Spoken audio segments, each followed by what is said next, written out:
I didn't notice the mug until I went to pour the coffee. Hers, still hanging on the hook. The one with the chip at the rim that she insisted gave it character. 11 months, and I'd never bothered to throw it out. I didn't cry. I just stared at it like it had said something stupid. Then I poured my own cup and didn't reach for a second. I hadn't in months. The fridge still had the note. I left it there, not out of sentiment, but as a kind of psychological pest control. I need to find myself. Don't wait. That's what she wrote. Not a goodbye. Not a plan. Just that. Like a teenager heading off to backpack Europe instead of a 60-year-old woman walking out after 3 decades of marriage. At first, I did what any fool does. I cooked breakfast for 2. I bought her yogurt. I folded the extra pillow back neatly. I checked the mailbox like maybe, somehow, there'd be a letter, a joke, a code to decode. But after 6 weeks, the only thing I was decoding was silence. A hard, calcified silence that presses on your chest, even when you're sleeping. So I stopped setting the table for 2. And I stopped listening to the playlist she made for Sunday mornings. The coffee got stronger. The food simpler. The house quieter than a confession booth. And I became something else. Not bitter. Not broken. Just still. The kind of stillness that makes people think twice before asking if you're okay. Every morning, I stepped out into the garden and watered the roses she never really liked. Too thorny, she used to say. She wanted azaleas. I kept the roses. They bled a little when you got too close, but they stayed. It was a routine, not a life. Until Ruth started waving. At first, I thought she was just being polite. She had moved in across the street a few months back. Mid-30s, maybe younger. Always in scrubs. Always with a tired smile and a coffee cup of her own. She'd wave, and I'd nod back like someone who's forgotten how to nod like a human. But she kept doing it. Every morning. Like clockwork. And one day, I raised my hand first. That day, she crossed the street. Asked about the roses. I gave her one to take home. She pricked her thumb on the stem and laughed. You kept the thorns, she said. Good. Then she turned and walked back to her house, humming something low and nostalgic. It was the first time I'd heard another voice near my porch in months. She didn't ask about Claire, which, ironically, made me want to talk about Claire, or at least talk. The next week, I saw her coming back from a shift and said, You ever sit on porches? She smiled, adjusted the bag on her shoulder, and said, Only if there's decent coffee. And that's how it started. 2 chairs, 1 coffee pot, silence between 2 people who weren't trying to fix each other, just surviving the noise the world had already made. If you've made it this far into the story, you're probably one of the quiet ones too. The ones who sit through storms and don't scream about it. Do us a favor, hit that follow button. More than 90% of people listening never subscribe, and it means a lot to the team behind the scenes working on these stories. Your support lets us keep going, and keep telling it real. Anyway, Ruth and I didn't talk about the heavy stuff. Not right away. She told me about her dad, how he passed last year. Said grief doesn't hit you like a truck. It waits behind a door and jumps you when you go looking for your keys. I told her that's exactly how it felt. She started bringing over coffee instead of taking flowers. Sometimes she'd bake something and leave it in a little foil tin with a sticky note. Eat this before it judges you. Once, she forgot a scarf on the porch. I hung it on the back of the chair. She didn't take it back. That second chair on my porch, it stopped being just a seat. It was occupied now, regularly, by a woman who didn't ask if I was okay, who didn't prod me with concerned eyes or therapist-approved phrases. She just sat, and in doing so, gave me permission to sit too. One morning, she showed up earlier than usual. No coffee, no foil tin. Just her. She stood on the steps and asked, You ever get tired of waiting for things that never come back? I didn't answer right away. I just looked at the note still taped to the fridge through the kitchen window. Yeah, I said. I think I finally am. Ruth didn't fill the silence. That's the first thing I noticed. Most people see quiet as something broken, like a faucet that needs fixing. They rush to patch it with words. Not her. She'd sit, sip her coffee, and watch the light shift through the trees like it was a show worth tuning into. It made me feel, not watched, not judged, just seen. Like a man whose story didn't need translating. It started with Sundays. She'd knock once, never twice. Always left room for a no. I never gave it. She'd bring banana bread or some leftover pasta from her sister's house, and we'd sit on the porch as the world spun without us. One Sunday turned into Wednesday too. Then Friday. No formal schedule. Just a rhythm. And somewhere along the way, she stopped knocking. I learned things about her in fragments. Her dad had been a bricklayer. Tough hands, soft eyes, smoked too much. When he got sick, she moved back to town to care for him. Did night shifts to be there during the day. He died on a Tuesday. She still doesn't like Tuesdays. Her mom had passed when she was little, and she was an only child. I never really knew how to be a daughter, she said once, but I was damn good at being a nurse. She smiled after that. A half smile, like she was both proud and tired of it. I didn't share much about Claire, only that she left, that it was sudden, that there was a note. Ruth didn't press. Sometimes I'd glance at her hands. They never stopped moving. Stirring coffee, folding napkins, pressing invisible creases out of her jeans. I got used to the motion. It was comforting, like a heartbeat you forget you're hearing until it stops. One night, she brought dinner, real dinner. Pork chops, roasted potatoes, homemade applesauce. I joked that she was trying to poison me through kindness. She rolled her eyes. This is what normal people do, Mark. They eat. They talk. They laugh. I stared at the full plate and asked, "You think this is normal?" She paused. "No, but I think it could be." After dinner, we stayed on the porch longer than usual. I poured another glass of tea. She pulled her knees up into the chair. It was chilly, and I offered her my old flannel. She took it, smelled it first before slipping it on. I didn't know what to make of that. Around 10, she stood, stretched, and looked toward her house. The windows were dark. "I don't want to go back tonight," she said softly, almost like a confession. I didn't say anything. I just held the door open. And when she stepped through, I whispered, "You're welcome here, if you ever need peace." She turned, already halfway into the hallway, and said, "I do." She stayed that night. And the next. There was no ceremony to it. No grand declarations or awkward negotiations. We shared the space like people who both knew what it was like to lose something and were quietly deciding not to lose again. The second chair on the porch became hers in everything but name. She adjusted the cushion, left her scarf over the back, started bringing different mugs, colorful ones. She even planted lavender in the pot Claire used to keep empty for decoration. I began to notice I wasn't waking up angry anymore, or hollow, just present. The house didn't feel haunted. It felt lived in. One morning, I was pouring coffee and realized I'd made 2 cups without thinking. I looked out the window. She was already on the porch, curled up, reading a book I didn't remember buying. I opened the screen door and handed her the mug. She smiled. "Thanks, roommate." I laughed. "Pretty sure you've outstayed your trial period." She leaned back in the chair, eyes closed, sunlight on her face. "Then maybe it's time for a lease." And just like that, the house wasn't waiting anymore. It was becoming something else. Something new. Something real. It's strange how fast silence becomes habit. And then, somehow, comfort. You stop noticing the absence of noise and start listening to the rhythm beneath it, the creak of floorboards, the hum of the fridge, the way she sighs just before sleep. Ruth fit into the house like she'd always been there. No announcement. No move-in day. Her toothbrush just appeared next to mine. Her jacket hung next to the old one Claire left behind, which I'd quietly shoved into the back of the closet. The seasons turned like they always did, but this time, I noticed. The leaves along the walkway flared gold and amber before falling like confetti. Ruth swept them into little piles every Saturday. She said it was meditative. I said it was obsessive.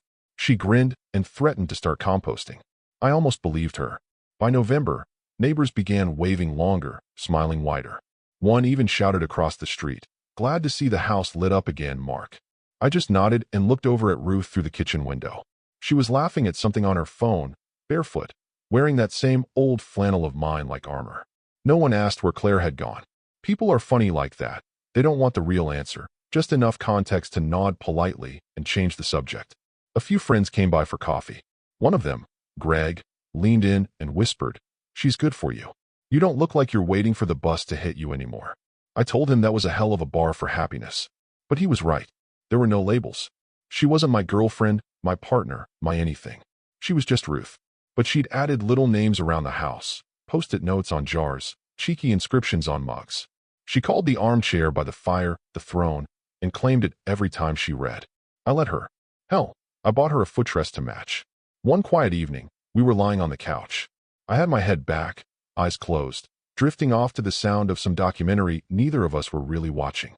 Her fingers found my hand. I squeezed once, distracted, but then I felt her guide my hand, slow, deliberate, until it rested low across her stomach. I opened my eyes. She was watching me, unreadable, cautious, but not afraid. "I found out yesterday," she said. The world slowed down. I didn't say anything. I just kept my hand there.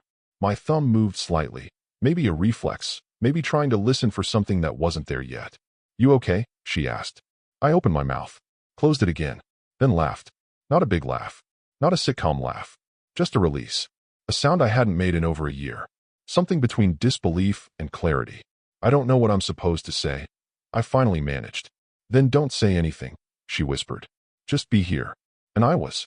The next morning, I made 3 cups of coffee. One for me, one for her.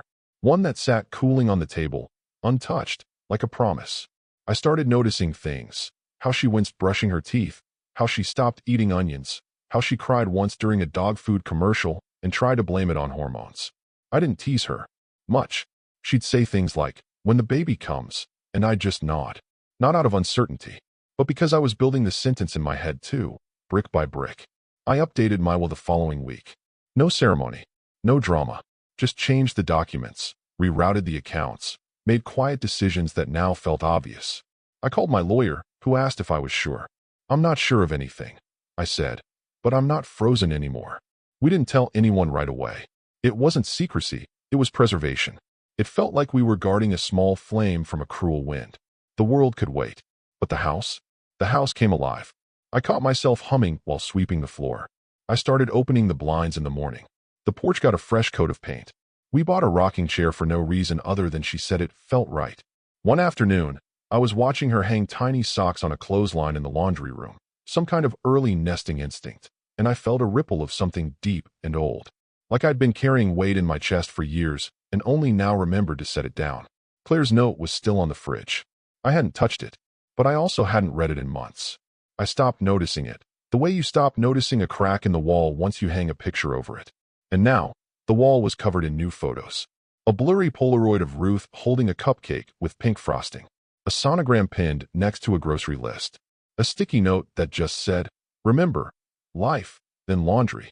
The house wasn't waiting anymore. Neither was I. It came on a Wednesday, late afternoon. The sky was that particular gray that feels like it's about to confess something, but never does. Ruth was napping upstairs, curled beneath a quilt her late grandmother had sewn. One of those heavy, hand-stitched things that felt like time itself. I was downstairs, sorting through a box of old garden tools I'd been meaning to fix or throw out for months. Then the phone buzzed. Nothing dramatic. No special ringtone. Just a single vibration against the oak counter. But it might as well have been a gunshot in the silence of that room. Claire. I hadn't seen that name flash across my screen since spring, before Ruth, before the warmth, before I'd remembered what breathing without tension felt like. It just sat there. Simple. Familiar in the worst way. "I've had my fun. I'm ready to be your wife again. Can we talk?" Not a question, really. More like a summons. A magician snapping her fingers to bring the rabbit back. I didn't reply. Didn't even touch the phone. I stared at it, long enough for the screen to dim and go black again. For a moment, I could feel the old anger trying to rise, like a dead thing clawing out of its coffin. But I didn't let it. Not because I was noble. Because I was done. Done being the net she could leap into when her high wire snapped. I turned the phone off, slid it into the drawer beneath the sink, and went outside. The wind was sharp, but not cruel. The fence had a few loose boards from the last storm. I grabbed my hammer and nails and got to work. I didn't tell Ruth. Didn't need to. Some ghosts aren't worth waking others for. She came downstairs an hour later, hair still mussed from sleep, and wrapped her arms around me from behind while I was in the middle of realigning the hinges on the gate. "This thing's been squeaky for weeks," she said into my shoulder. I kissed her forehead. "Yeah, but now it squeaks in 2 different keys." She laughed, that low laugh I liked, the kind that didn't demand attention, just returned it quietly. And that was it. No dramatics. No secrets. Just 2 people maintaining their small world while the past howled outside the fence. That night, after she went to bed, I sat at the kitchen table and opened my laptop. Searched the county records office online. Double-checked the civil registry. Yes, our marriage had never been dissolved. Claire and I were still legally bound. A technicality, but one that now itched like a rash I didn't know I had. I made a note to call the lawyer in the morning. Not out of pettiness, but protection. Not for revenge, but closure. This house, this life I was building with Ruth, deserved legal boundaries, not emotional loose ends. The kind Claire liked to tug when she got bored. I checked the locks on the front and back doors. Not because I thought she'd show up, but because I realized, for the first time, I didn't want her to. The idea of her standing at the threshold of this house made my skin crawl. Not from fear. From disruption. This place had peace. had softness, had lavender-scented laundry and honey in the tea instead of sugar. Claire used to say sugar was for people who couldn't handle the bitter. Ruth never commented. She just passed me the honey with a wink. The phone stayed off. I didn't need to block her. I didn't need to lash out. She would stew in the silence. She always had a harder time with quiet than I did. I went back upstairs. Ruth shifted in her sleep as I climbed into bed. She reached out, eyes still closed, and found my arm. And that was it. I fell asleep without a single thought about what she'd said. Because the truth was, I didn't need to talk. I didn't need to understand. She'd said, "I've had my fun." As if that was a vacation. As if the collapse of a marriage was just an intermission in a play she planned to resume. But I was no longer the man waiting backstage. I was in a different theater entirely. And this performance had no room for an encore. The shears in my hand paused mid-cut when I heard the tires crunch over the gravel. Not fast. Not hesitant. Just that same casual rhythm she always had, like the world would wait until she was ready to look at it. I wiped my palms on my jeans and leaned slightly to the left, peering through the hedge that lined the walkway. The car door creaked open. Claire. She stepped out like it was still 1996. That same posture, shoulders square, chin slightly up, eyes scanning as if she already owned the moment. No suitcase. No gift bag. Just a purse slung across her shoulder and an expression that said, "I'm here now, so let's all pretend nothing happened." She was wearing jeans, flats, a soft gray sweater, and her hair done just enough to seem effortless. That was her thing, effortless. Everything calculated to look natural. I could practically hear the voice in her head. "I'll knock once. Smile. Maybe act a little emotional. But not too much. He'll cave. He always did." She started walking up the path. I didn't move. Ruth was inside. Oven timer ticking down. She was baking something, apple pie, I think. Said she was craving cinnamon and sugar. She hummed when she baked. It wasn't a tune I recognized, just little notes under her breath like the kitchen itself was singing along. Claire reached the porch. I stood in the garden. Not hiding. Not frozen. Just still. And then the door opened. Ruth. Hair pulled up, apron on, flour dusting her collarbone. She looked like every portrait of peace I'd forgotten could be real. Claire blinked. Ruth smiled. "Hi there. Can I help you?" There was a pause. The kind that makes air feel heavy. Claire looked past her for a moment, eyes scanning the hall, the walls. She spotted the photos first. One above the entryway, me and Ruth, grinning on the porch steps, a cup of coffee in each of our hands. Another near the console table, Ruth holding a small onesie, blushing, me kissing the top of her head. And then her eyes dropped. Ruth's belly was visible now, 5 months along. Not hiding, not wrapped in layers. Just there. Life. Unapologetic. Claire's face broke in micro-expressions. Not panic. Not horror. Something worse, disbelief. That brittle ego snapping at the edges. The look of a woman who just realized she wasn't irreplaceable. Is this the Johnson place?" Claire asked, her voice catching slightly, like a stone skipping over water. Ruth's smile didn't waver. "It is. I was looking for Mark." Ruth tilted her head, voice calm but resolute. "He saw your message. He just didn't think it needed a reply." Claire stood there, swaying slightly. Her eyes couldn't stop moving, like maybe if she blinked fast enough, the moment would rewrite itself. She looked at the potted lavender by the porch steps, at the baby shoes on the shoe rack inside. She saw the gentle chaos of a house that was lived in, not frozen in limbo waiting for her return. "Can you just tell him I stopped by?" she asked, weakly now. The performance was unraveling. She looked smaller. Ruth nodded once. "He already knew you would." That's when I stepped out of the hedge, not dramatically, not to confront, just to be seen.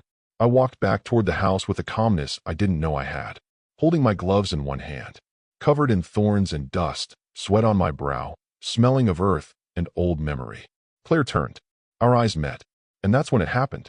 The last flicker of hope drained from her face, not because I was cruel, but because I was clean. I wasn't bitter. I wasn't waiting. I wasn't hers. I was done. She opened her mouth to say something, but Ruth stepped slightly forward. Not protective, just present, just there. Claire lowered her gaze again. She gave a little nod, like she was bowing to a truth too loud to argue with. Then she walked back down the steps, slower than before.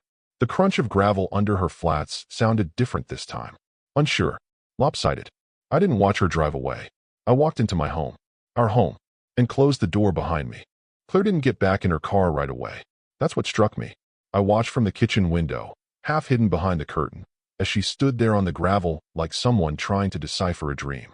She glanced around, as if expecting reality to reorient itself, as if expecting someone, me, to come rushing out the door with some grand declaration, some forgiveness speech she could soak in like bathwater. But the only thing that moved was the wind. Ruth had already closed the door. Not slammed, not locked, just quietly shut the space between two worlds. Inside, the oven dinged. The smell of cinnamon filled the kitchen like memory done right. I turned my back to the window and picked up the pie dish. Ruth was at the sink, washing her hands, humming that tune again, slow and content like nothing had happened. Maybe nothing had. At least not in here. But out there, I could feel the panic rippling behind the glass. You can always tell when someone's trapped in their own pride, flailing. And Claire? Claire was drowning. I didn't say anything, just set the dish on the counter. Ruth dried her hands, looked at me for a second, and said, "She's still out there." I nodded. "She'll leave." "You sure?" "She has nowhere to stay here anymore," I replied, and even less to say. Ruth leaned back against the counter, eyes soft. Not triumphant, not smug, just steady. "She was looking for a different house," she said quietly. "The one you lived in before." I nodded again. "That house burned down 11 months ago. No forwarding address." Outside, Claire finally moved. I heard the soft click of her car door opening, followed by a long pause, then the sound of it slamming shut harder than necessary. The tires spun for a moment on the gravel, more show than speed, then steadied into a slow roll down the road. Ruth didn't look out the window. She didn't need to. "Do you want pie now, or after lunch?" she asked. "Let's eat it now. Life's short." She laughed. "You sure you're not going to need whiskey after that?" "No. Pie's good." We sat at the table. 2 slices. 2 forks. No ghosts. Later that afternoon, while folding laundry, I found the flannel shirt I hadn't worn since spring, the one Claire used to complain about because it smelled like the shed. I slipped it on anyway. Ruth looked up from the couch and smiled. "That one makes you look like you know how to chop wood." "I do know how to chop wood." "Do you?" she asked, skeptical. "Once. Back in '89. The axe handle broke, and I decided the universe was telling me to retire early." She grinned and tossed a balled-up pair of socks at me. "I'll believe it when I see it." We didn't talk about Claire again that day, but I couldn't help remembering the moment her voice cracked. When she'd said, Is this the Johnson place?" Like she was trying to call up an old password she hoped still worked. She had walked back into a story she thought was paused. But the plot had changed. The cast had changed. The genre had changed. And worst of all, for her, it was better now. She'd looked inside that house and seen the truth framed on the walls. 2 people in love. A bassinet. A future. There wasn't space for her. And that's when it hit me. The panic wasn't because she'd lost something. It was because she realized she'd already been replaced in every way that mattered. No yelling. No confrontation. No bitter monologue. Just the quiet horror of being too late. The door hadn't been slammed in her face. It had simply stopped opening. And sometimes, that's louder than any lock ever could be. The message came in just after midnight, glowing faintly on the nightstand beside the bed. The kind of hour where regret starts to itch. Where people like Claire remember they're not immortal, and that bridges don't rebuild themselves. I didn't hear it right away. Ruth had fallen asleep with her hand on my chest, her breath rising and falling in that rhythmic way that made everything feel slower, safer. There was a quiet calm in the room, warm blankets, the distant hum of the radiator. A paperback book splayed open on her nightstand like it had fainted mid-sentence. I wasn't dreaming, just floating somewhere in between. Then the vibration. Subtle. Annoying. I blinked at the screen. "Claire, please." I was lost. I didn't know what I was doing. No punctuation on the second sentence. Like she wrote it fast. Or thought that stripping it down would make it feel raw, sincere. I sat up slowly, careful not to wake Ruth. "Read it again." I was lost. I didn't know what I was doing. It was the kind of thing you say when you want to rewrite your own history. Soft edits. Like betrayal is a typo. Like leaving without a word was just some emotional clerical error. My thumb hovered over the keyboard for longer than I'd care to admit. Because once upon a time, that sentence would have undone me. Would have sent me scrambling for reasons to forgive her. Would have kept me up all night replaying every moment, wondering what I did wrong. But not anymore. Not here. Not now. I typed slow. "You knew what you were doing. You just didn't think I'd survive it." I sent it. No period. Just the words. I didn't wait for the typing bubble. Didn't care if she read it. I set the phone down, face down, and stared at the ceiling for a long while. Then I picked it up again. Went into contacts. Found her name. Deleted it. Not blocked, not hidden, just gone. The way you toss out an expired medicine, something that once might have helped, but now only poisons. When I finally lay back down, Ruth stirred slightly. She turned toward me in her sleep, resting her head on my shoulder. Her hand slid to my stomach, anchoring herself there without waking up. It was enough. The next morning, I called my attorney. Another update? He asked, half groggy. Yeah, I said. Final one, I think. We made an appointment for the afternoon. Ruth offered to come with me. I didn't ask. She volunteered. That mattered. We sat together in the office, the late autumn sun cutting through the blinds in thin stripes. She didn't say much, just held my hand as I signed the new paperwork. She was now the sole medical proxy, the executor, the beneficiary, everything really. Any backup next of kin? The lawyer asked, glancing at the line. I shook my head. If she's gone, I'm gone too. The lawyer nodded, clicked his pen shut. Ruth leaned over, kissed my cheek, and whispered, "You didn't have to." I smiled. I didn't. I wanted to. It wasn't about money, or property, or power. It was about clarity, drawing a hard, permanent line between the man I was and the man I'd chosen to become. The man who waited, and the one who built. Claire's message didn't deserve more than that one line, because that's all she ever gave me, lines. Promises with invisible ink. Sentences that sounded like apologies, but bled excuses the moment you held them up to the light. And this time, I didn't hold anything up. I just let it drop, quietly, without a sound. Later that night, Ruth and I sat on the porch. It was getting colder. She pulled her feet up under her and handed me a blanket. What did the lawyer say? She asked. All done. She raised an eyebrow. Really? I nodded. All done. She took a sip of tea, then stared into the dark, the way she does when she's turning something over in her mind. Finally, she said, feels like something ended today. I didn't correct her, because something did. The backyard smelled like oak smoke and rosemary. Ruth's sister had brought her famous potato salad, loaded with bacon and secrets, and one of our neighbors, Greg, was manning the grill like it was a military operation. There was music, but not loud. Just some old blues drifting from a Bluetooth speaker tucked behind the garden gnome. Ruth had woven tiny fairy lights into the bushes, and they blinked like quiet applause around us. It wasn't a party. Not really. More like a thank you note in the shape of a gathering. A subtle celebration for nothing in particular, except maybe everything. New beginnings. Full bellies. Cool lemonade. The fact that no one at the table had to fake their smile. Ruth's pregnancy was now unmistakable. She wore a light cotton dress and moved a little slower, her hand resting on her belly like she was always mid-conversation with the life growing inside her. People fussed over her. She allowed it with mock annoyance. I'm pregnant, not dying, she'd laugh, before letting someone else carry the bowl. At one point, Ruth's sister pulled me aside. You look like someone who figured it out. I smirked, or finally stopped trying to. Same thing, she said, then returned to her wine. The sun dipped low, and shadows stretched across the lawn. We were passing slices of Ruth's lemon pie when it happened. That distinct sound, tires on gravel. Slowing. The conversation didn't stop, but something shifted. Eyes glanced toward the driveway, then quickly looked away. Claire's car. She hadn't changed much. I could see her behind the windshield, posture perfect, sunglasses on even though the sun had mostly faded. The engine idled for a moment. Then the lights dimmed. She didn't step out. Ruth saw it too. Her hand found mine under the table. She didn't squeeze it, just touched it. Calm, steady. I watched Claire sit there. Maybe a minute, maybe 5. Time warped in strange ways when she was involved. Like she brought her own weather system, her own gravity.